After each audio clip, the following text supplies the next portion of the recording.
આ સમયની અંદર લવ એટલે ટાઈમ પાસ, અને આ શરૂ થાય છે સ્કૂલોથી, ત્યાર પછી કોલેજોથી, અને ઘણી વખતે નોકરીઓ કર્યા પછી જ્યાં છો ત્યાં પણ સમાજમાં આ ચાલે છે.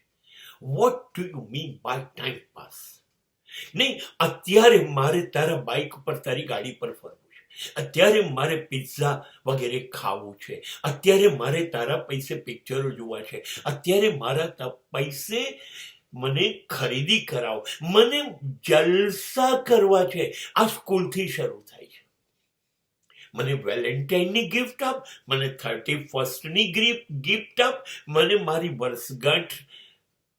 આ સ્કૂલથી શરૂ, આ કોલેજમાં ચાલે છે. અને ત્યાર પછી આવું અનેક જણા જોડે થયા કરે છે.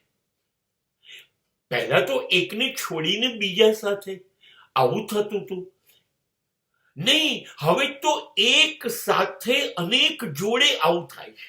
એક છોકરીને 5-7 boyfriend at the same time હોય, અને એક જ છોકરાને 5-7 girlfriend at the same time હોય, અને બધા એકબીજાનો ઉપયોગ કરતા હોય. બધા એ જોતા હોય, તારી પાસે ગાડી છે, બંગલો છે, સારી નોકરી છે, તું મને જલસા કરાવી શકે એમ છે, દાગીના અપાઈ શકે એમ છે, કપડાં અપાઈ શકે છે. હા, આને પ્રેમ કહેવાય છે.